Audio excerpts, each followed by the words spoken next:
Your new P-Series has arrived. Follow these steps to get it built and ready to ride. Inspect the outside of the box for any significant shipping damage. If anything appears to be damaged, please contact RiderCare for support. Keep the box upright and rotate the 6 plastic locks counterclockwise to remove them. Lift up and remove the outer box. The base packaging functions as a bike stand during assembly. Lift the small parts box out of the rear tower. The tools you'll need to assemble your P-Series are in there. Those are a torque wrench, 4, 5, and 6 mm hex keys, and a pedal wrench. You'll also find pedals, a rear derailleur hanger, reflectors, the assembly guide and user manual, and the bicycle owner's manual in the small parts box.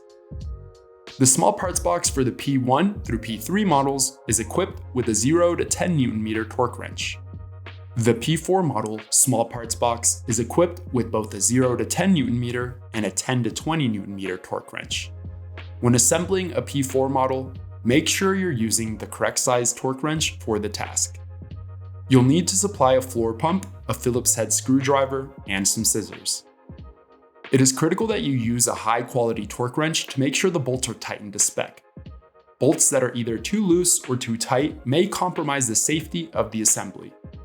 Torque specifications can be found in the user manual or printed on the part near the bolt.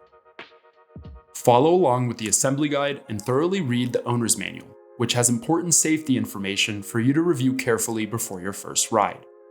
When you're ready, remove any zip ties from the frame and wheels and remove the front wheel from the packaging.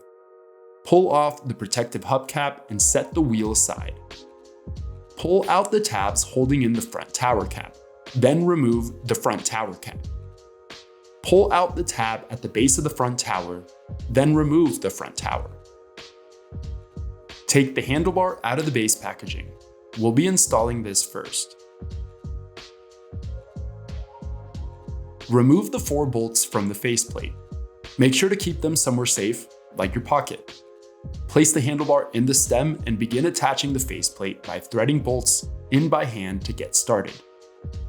Using the torque wrench, gradually tighten each bolt half a turn at a time, alternating in a cross pattern until each bolt begins to feel tight. The gap between the stem and faceplate pieces should be even. Recheck the handlebar position to make sure the bar is level and centered in the stem.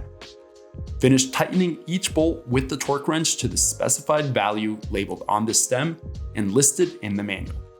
Recheck the torque on all bolts on your handlebar, including the 2 bolts on the rear of the stem and the 1 bolt on the top of the stem. If you have a P3 or P4 model, you will need to install the front wheel. This step isn't necessary for the P1 or the P2.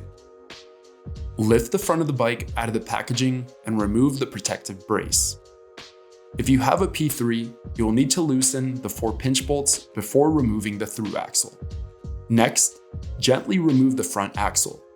Lightly grease just the axle and remove the spacer from the front caliper. Take the front of the bike up and out of the box. Grab the front wheel with your other hand. Line up the wheel with the dropouts and aim the disc rotor into the center of the caliper, lowering the front end down and checking the alignment. Using the hex key, thread the axle into the dropouts. Using the torque wrench, tighten to the spec listed in the manual.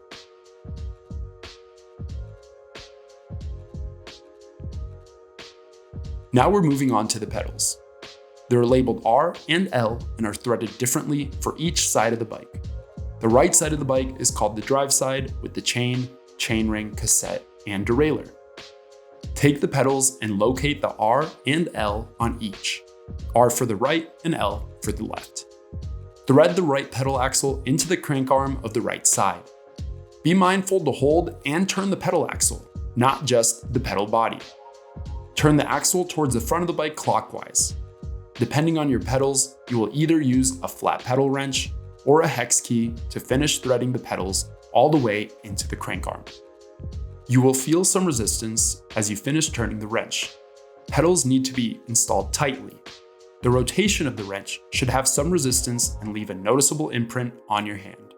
Remember, the left pedal is reverse threaded. Thread it into the crank arm of the non-drive side. Again, we want to turn the axle towards the front of the bike counterclockwise. Your P-Series is almost ready to roll. We just need to pump up the tires.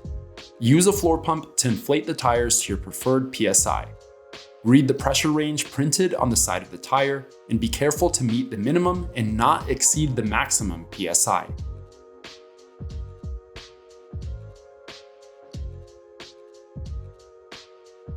Before riding, double check the tightness of all the bolts with a torque wrench.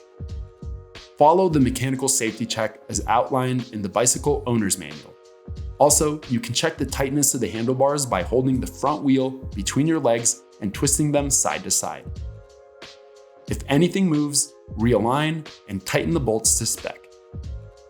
Contact Specialized Rider Care with any questions or issues you have with your new bike, and don't forget to log onto specialized.com and register your new P-Series with its unique serial number. Your bike frame's lifetime warranty is activated when you register.